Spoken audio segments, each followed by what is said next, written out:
చంద్రబాబు వెన్నుపోటుకు రెండేళ్లు. అఖిలపక్ష round table సమావేశంలో ప్రభుత్వంపై కారుమూరి విమర్శలు.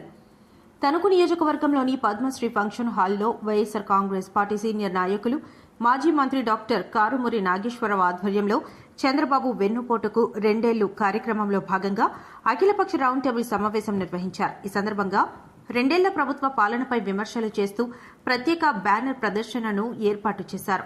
సమావేశంలో మాట్లాడిన కారుమూరి నాగేశ్వరరావు, అధికారంలోకి రావడానికి అనేక హామీలిచ్చిన చంద్రబాబు నాయుడు వాటిని అమలు చేయకుండా ప్రజలను నిరాశపరిచారని విమర్శించారు. భూ హక్కుల పరిరక్షణ, రిజిస్ట్రేషన్ వ్యవస్థలో పారదర్శకత కోసం గత వైఎస్ఆర్సీపీ ప్రభుత్వం తీసుకొచ్చిన చర్యలను తప్పుదోవ పట్టిస్తూ ఎన్నికల్లో రాజకీయ లబ్ధి పొందారని ఆరోపించారు. అలాగే టీడీఆర్లు, మద్యం విధానం, పేకాట క్లబ్లు, క్రికెట్ బెట్టింగ్ల అంశాలపై ప్రభుత్వాన్ని తీవ్రంగా విమర్శించారు. గత వైఎస్ఆర్సీపీ ప్రభుత్వం రైతు సంక్షేమం, నాడు నేడు ద్వారా ప్రభుత్వ పాఠశాలల అభివృద్ధి, గ్రామ సచివాలయాల ఏర్పాటు వంటి పలు సంక్షేమ అభివృద్ధి కార్యక్రమాలను అమలు చేసిందని పేర్కొన్నారు. ప్రస్తుతం సూపర్ 6 పేరుతో ప్రజలకు హామీలిచ్చి అమలు చేయకుండా నిరాశపరిచారని విమర్శించారు. రానున్న రోజుల్లో ప్రజలే ప్రభుత్వానికి తగిన గుణపాఠం చెబుతారని అన్నారు.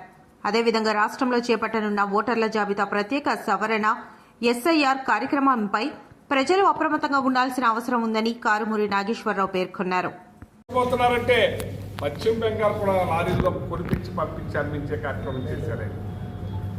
ఆయన మీద ల్యాండ్ టైటిలింగ్ బోతని భూతత్వంలో చూపించి మీరు దుర్మార్గం చేసి దుర్మార్గం గెలిచి ఇవాళ ఏం చేశారండి? మీరు బటన్ అందరూ నొక్కుతారు, మంచం మీద పడుకున్న ముసలిది కూడా నొక్కుద్దని చెప్పారు చంద్రబాబు నాయుడు గారు. ఇవాళ అమ్మో బటన్ నొక్కాలంటే భయం వేస్తుంది, ఇక్కడ డబ్బు లేదంట. జగన్మోహన్ రెడ్డి గారు 14 లక్షల కోట్ల రూపాయలు అప్పు చేసేశారని చెప్పారు. శ్రీలంకను తలపించేస్తున్నారు అన్నారు.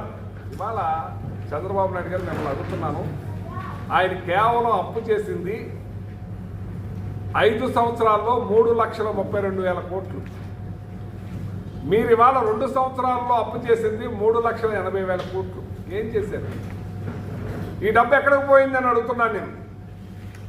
జగన్మోహన్ రెడ్డి గారు 2,70,000 కోట్ల రూపాయలు డీబీటీ ద్వారా ప్రజలకు కొట్టేశారు. కనపడతా ఉంది, అక్కడ పథకాలు ఇచ్చారు, కనపడుతున్నారు. ఇక్కడ ఇవాళ అన్నీ కూడా అదోగట్టు అయిపోయింది. నాడు నేడు స్కూల్స్ తీసుకొచ్చాడు ఆయన.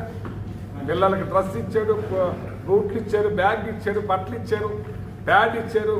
స్కూల్స్ని బ్రహ్మాండంగా తయారు చేశారు. దాన్ని ఇవాళ పడుకోబెట్టేశారు.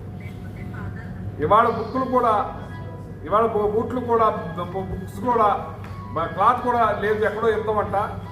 కరోనా టైంలో కూడా మానకుండా ఇచ్చారండి ఆయన. ఆరోగ్యశ్రీని కూడా ఎత్తేసారు. మీరు ఇవాళ పేద రైతులు ఇవాళ ఆరోగ్యశ్రీని వాడుకుంటానికి లేకుండా చేశారు కదా. నేను ల్యాండ్ టైటిలింగ్ యాక్ట్ అంటే రైతుల నుంచి వస్తుంది. ఆరోగ్యశ్రీలో పేదవాళ్ళకి మరి రైతులు ఎంతో మంది ఉన్నారు దాంట్లో. మరి అలాగే ఈ క్రాప్ లేకుండా చేశారు, రైతులు ఎంతమంది నష్టపోతున్నారు. ఇన్పుట్ సబ్సిడీ లేకుండా చేశారు, ఎంతమంది నష్టపోతున్నారు. ఇవాళ అప్పలాండ్, రాయలసీమ ఏరియాలో ఉన్న పంటల్ని కొనే నాదుడు లేక అలో లక్ష్మణ్ అని బాధపడుతుంటే ఇవాళ మీరు ఏం చేస్తున్నారని అడుగుతున్నాను. మీ అగ్రికల్చర్ మినిస్టర్ ఎక్కడని అడుగుతున్నాను నేను.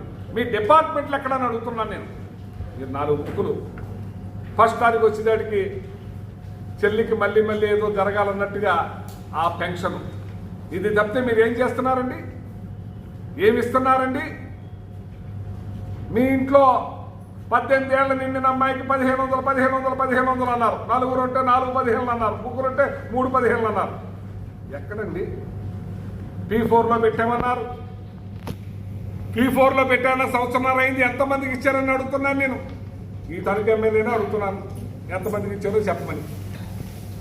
ఇవాళ నిరుద్యోగ వృత్తి అని యువతకి అన్యాయం అయిపోతారని మేము లక్షల ఉద్యోగాలు కల్పిస్తా ఉన్నారు. కాకపోతే 3,000 రూపాయలు ఇస్తా ఉన్నారు. ఇవాళ 3,000 రూపాయలు ఎక్కడండి? అది P4లో అన్నారు. ఇవాళ రైతుల్ని, అందరినీ, కార్మికుల్ని, అందరినీ, వ్యాపారస్తులు అందరూ కూడా మేము ట్యాక్స్ కట్టమేంటి, మేము GST కట్టమేంటి, పేదవాళ్ళకి పనిచేస్తారని డబ్బులు అన్నారు. పేదవాళ్ళకి పంచిన వాళ్ళనే షాపులన్నీ కూడా ఎరిగినాయి. ఇదే తణుకులో ఒక్క షాప్ ఖాళీ అయితే 100 మంది రికమెండేషన్. ఇవాళ 350 షాపులు 9 కోట్లు దర్శనమిస్తున్నాయి. వ్యాపారాలు లేవు. ఇప్పుడు తెలిసింది జగన్మోహన్ రెడ్డి గారి ఇదేంటి. అమెరికా లాంటి దేశంలోనే కొనుగోలు శక్తి తగ్గిందంటే ప్రజలకు డబ్బు కొడతారు బ్యాంకుల్లో. మళ్ళీ కొనుగోలు శక్తి పెరగాలని.